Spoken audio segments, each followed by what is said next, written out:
Have you ever stopped to think about what it really means to be a caretaker in your life?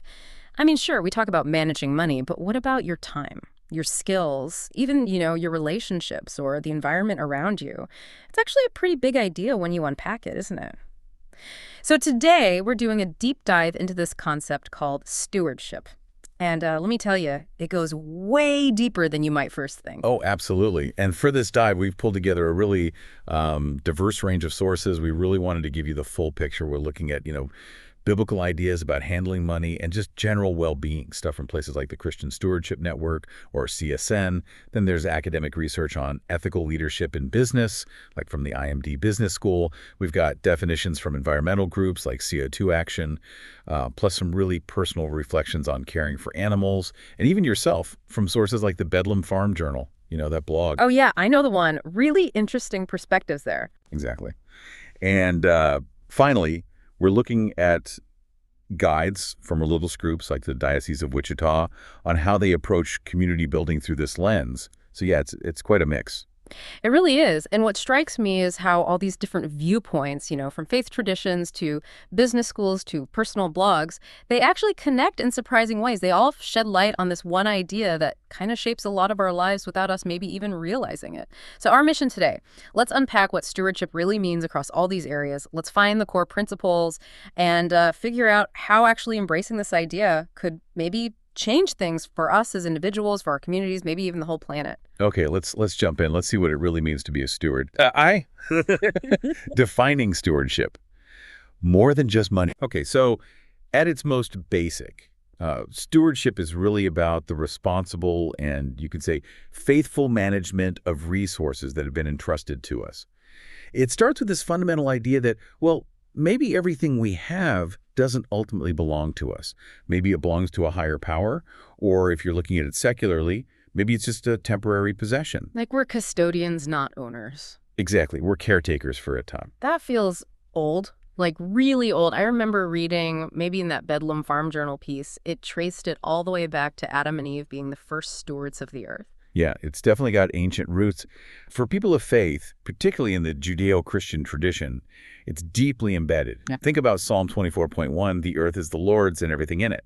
If you really take that to heart, it changes your whole perspective. It's not just a nice saying. It means everything, your stuff, your talents, your life. It's all fundamentally a gift. And if it's a gift, your role isn't just to, use it all up for yourself. It fosters this sense of humility, gratitude, and a responsibility to use those blessings wisely for things bigger than just you. So it immediately busts out of just being about like church donations or something. Totally. It becomes this whole way of looking at, well, everything. But what's interesting is how this idea, even with those deep religious roots, seems to have, spread out, like the Bedlam Farm Journal said. It's gone beyond any single religion. It's become more of a philosophy. That's a really key point. It has evolved. The journal talks about it becoming this moral, this ethical way of caring for, well, anything valuable. Kids, animals, businesses, nature. It applies across the board, often without any explicit religious tie anymore. In that secular view, it's about taking care of wealth.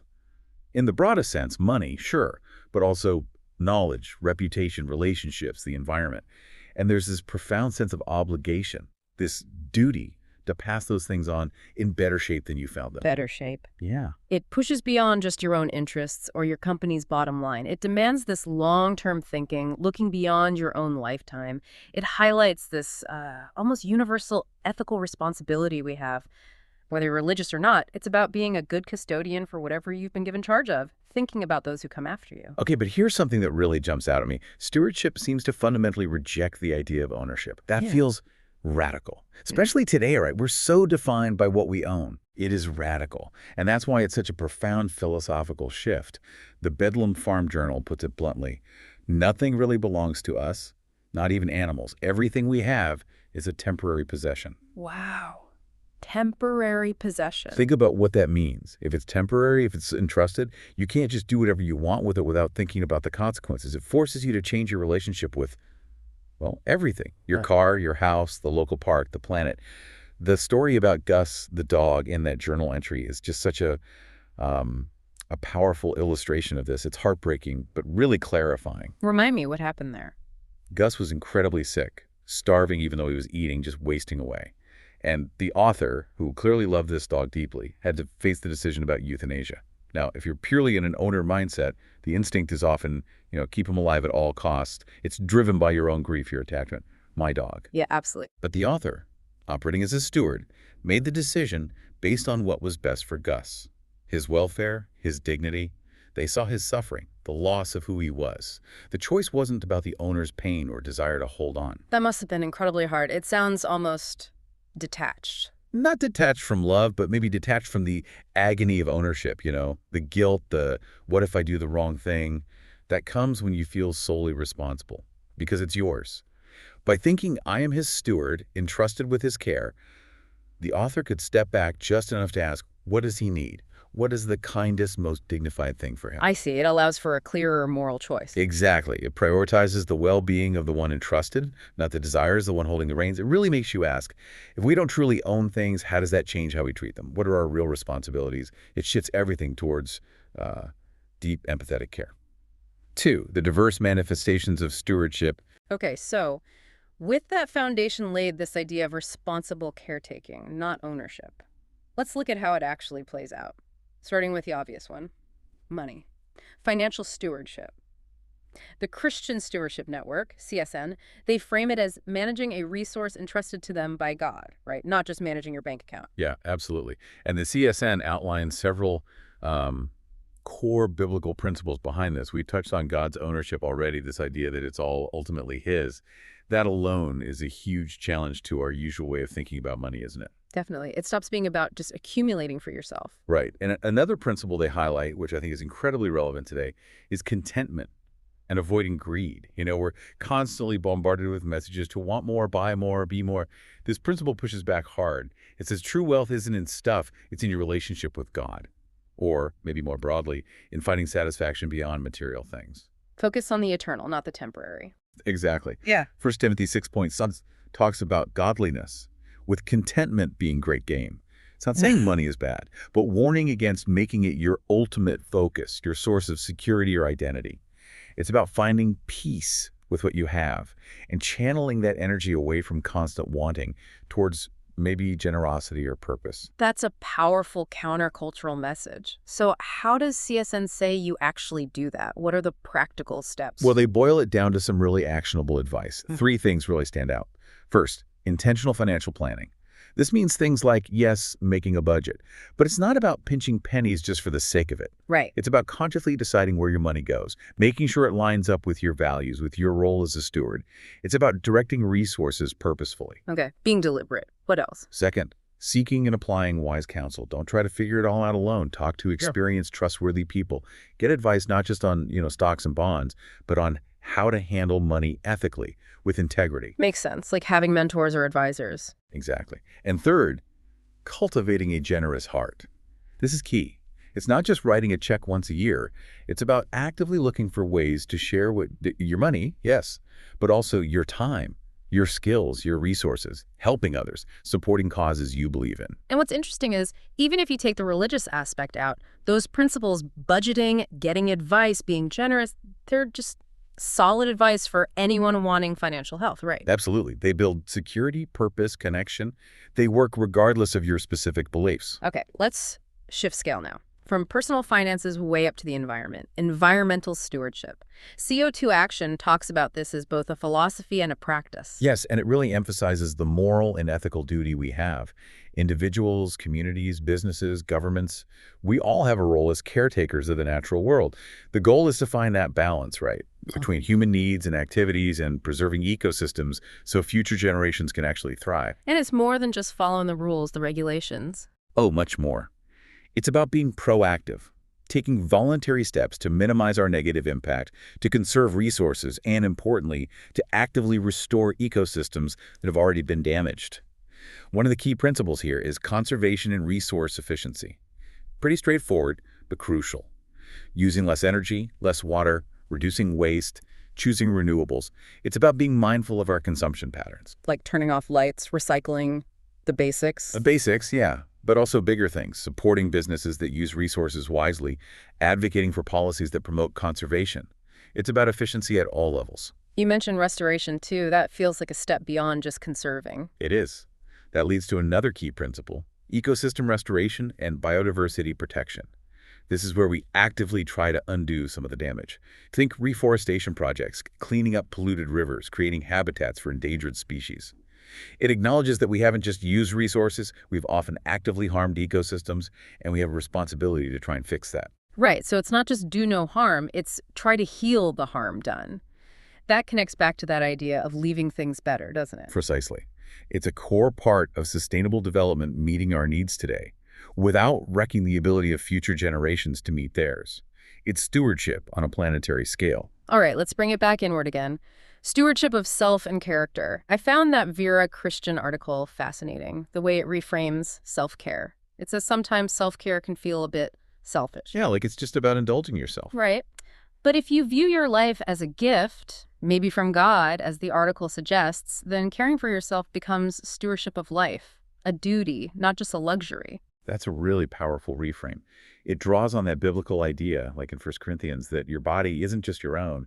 It's meant for a higher purpose. It challenges that I can do whatever I want with my body idea.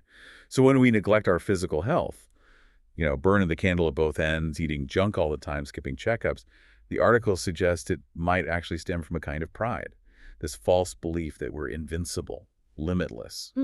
Like we take better care of our cars sometimes. Exactly, putting the right fuel in, getting oil changes. Yeah. But we run ourselves into the ground. The paradox is taking care of your physical self, getting enough sleep, eating well isn't selfish. It's what enables you to do the work you're meant to do, to be there for others consistently.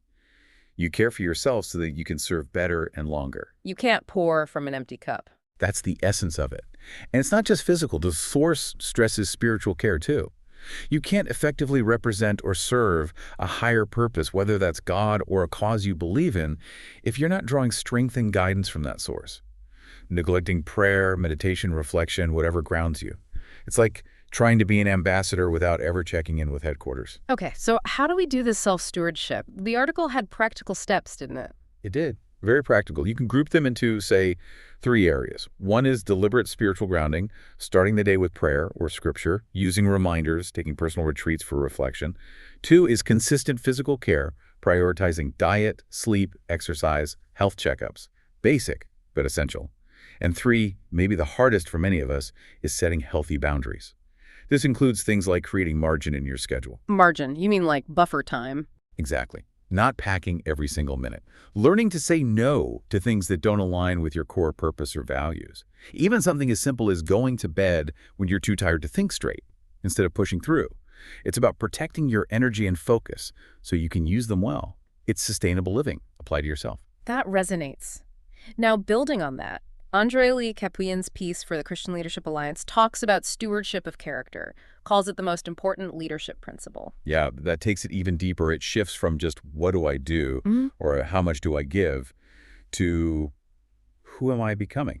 It's about your inner formation. So wrestling with bigger issues. Right, issues of ownership, power, control. It acknowledges that, yeah, maybe ultimately everything belongs to God, but in practice, we are given power. We do have control. And our choices with that power shape us and impact others profoundly. The example of General McPeak in the Vietnam War is stark. The question wasn't, can we win this battle? It was, should we? At what cost? The cost to character, to principles. Exactly. Sometimes pursuing a win can actually damage something more important. Your integrity, your soul. Principled power, or godly power as the source calls it, means accepting responsibility for the consequences of your choices, including the impact on your own character. So it's not just about empowering others, but about how using power shapes you. Precisely. Power becomes this invitation to confront what's really important inside you. Is it just about winning, achieving, expanding reach? Or is it about becoming the person you are meant to be? A steward, in this sense, constantly examines how their actions align with that deeper calling. It's about transformation, not just transaction. Always asking, does this decision reflect my core values? Does it build or erode my character? That's a tough, ongoing internal audit. That idea of character and responsibility flows really well into the next area, organizations and businesses. We're seeing more and more expectation for companies to be good stewards, right? To do more than just make money. Definitely. The IMD Business School source talks about this big shift, moving away from purely focusing on shareholder value towards redefining success through stewardship. And that means, quite literally, aiming to hand the company's assets down in better shape than they inherited them. Yeah. And assets here is broad financial, yes, but also employee morale, innovation capacity, brand reputation, community trust, everything. So who leads this? Steward leaders. What makes them different? They tend to be intrinsically motivated, driven by purpose, not just profit. They have a genuinely long-term vision. They care deeply about their people. Think of historical examples like Ratan Tata in India, building not just a company but an industrial foundation. Or A.P. Mahler at Maersk, building a global giant on strong values. Or Chung Jae-young rebuilding with Hyundai after the war in Korea. They were building legacies, contributing to society. Okay, so how does a company actually become that? How do you bake stewardship into the culture? It can't just be a slogan. No, it has to be systemic. Stewarded organizations focus on balancing present performance with future health. That means constantly investing in things like R&D, branding, talent development, the capabilities needed for the long haul. They define success much more broadly, looking at their net positive impact economically, socially, and environmentally, thinking about future generations. That requires a different kind of thinking from the top, I imagine. Absolutely. You need boards that think long-term, not just quarter to quarter. You need to build a culture of trust and align structures with that purpose. You need to tap into people's intrinsic motivation, connect them to that larger purpose, and you need transparency with stakeholders, building trust externally too.